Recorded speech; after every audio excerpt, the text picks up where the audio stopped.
Nakita ni Wolf yung mga umatake sa target. The following one, they might lead to the package.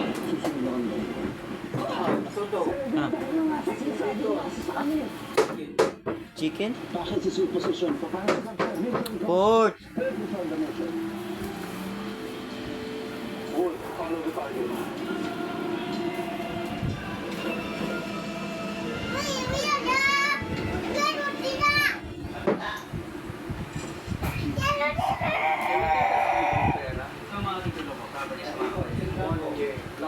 Kapag nanalo, akin ay titulo na yan. Kapag natalo, I give you 200 million pesos. All nakaguluhan. Hindi mamaya ako kumigil. Hindi ka parehas ka naman pala.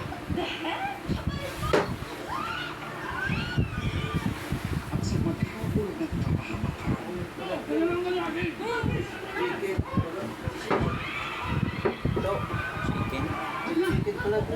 Chicken? sagot ni Tanggol. Tinabi yata ni mama. Tinabi ni mama. Para kanino? Maaga. Ang iyong kaligtasan.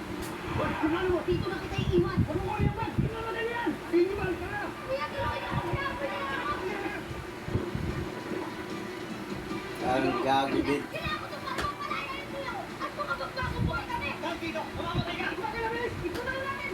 Tiniligtas. Tinulungan pa yung hulda.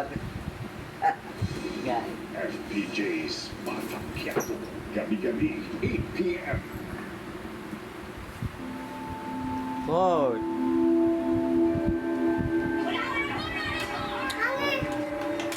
Yung palo lang. Hindi! Basta sundin mo sinasabi ko. No! Sira na! Kasalanan ng anak. Galit nanay. Sakripisyo ng ina. Nagawa ko ng paraan. Lalabas kita dito. Sino ang dapat ipagkano? Sino ang napapako?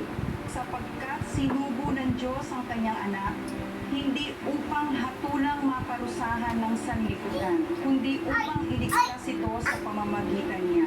Nilalaro niya. Punong-puno ng injustisya. Mananaig ba ang pagiging pamilya? Ano na kukunin mo? Yeta, weekdays, 10 a.m. Sa Kapamilya Online Live.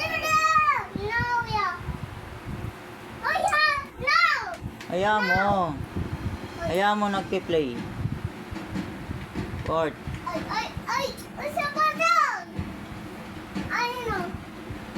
Ay ano, tingnan mo. Ay ano, tingnan mo. Pagkita ka. Ay ano, Pork, tabi dyan!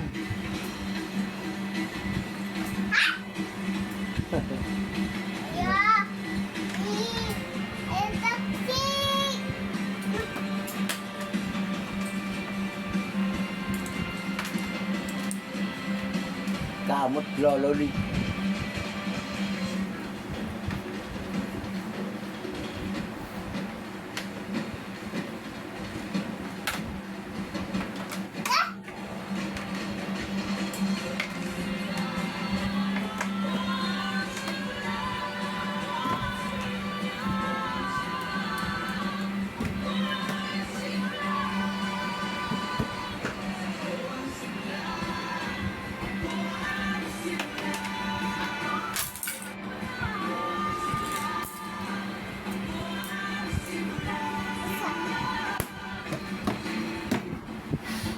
No!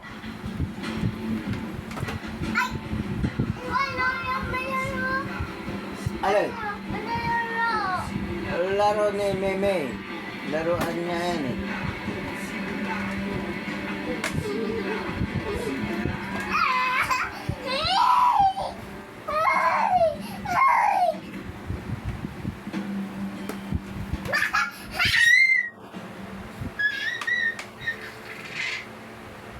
Nilatandino pa na po ang kanyang paglaki. Hindi ko alam kung saan ako pupunta.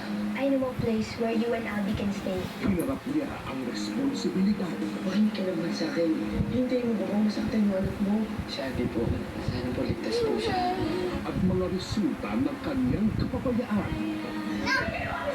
May pag-asa pa kayang mabawi niya ang pagkabatang ipinagkait sa kanya. Sa iwan mo na yan. Ikaw ang umalis. Siya ang umalis. Kung hindi alis natin. Bagito ang pagtatapos. May 9, Friday, Port, 10 hayaan mo. a.m. sa Kapamilya Online Live. Nakanganga siya, oh. Hala. Oh, Hello. mga siya, oh. Galit. Nakanganga. Manikoy ng time travel ka nakaraan kapag binisita mo ang isang museo sa Mandaluyong City. Malamin kung bakit sa KBYN Museo ng kahapon. Hayaan mo lang, Court. Kinakagat niya. My name is Mark Anthony Kayagianan, Museo ng Kahapon, the Filipino People. Binoon ni Kyle Dianan ang sarili ng museo ng mga lumang gamit. Ito'y sa Mandaluyong City. Ay, Mandaluyong lang. Mula sa mga bote ng Wala sa Mandaluyong lang. laruan, laban ng gamit, Court. at biskwit hanggang sa mga memorabilia na walang sikat na Pilipino, pati na ang mga estatwa ng sikat na local cartoon character ng dekada 90. Para sa akin talaga, it's more of sentimental pool ako eh. So, tinago ko lahat, pati yung mga library cards ko ng high school, alam mo yung mga elementary ID ko. Nang kumikita na sa sariling negosyo si Kyle, lalo pang dumami ang kanyang koleksyon. My purpose was nostalgia nung una. Pero later on, sabi nung doctor ko, it also helps you kasi imbis na na-stress ka dun sa negosyo mo, pag bumibili ka ng toys, bumababa ang stress level mo. Umabot na sa may 1,000 ang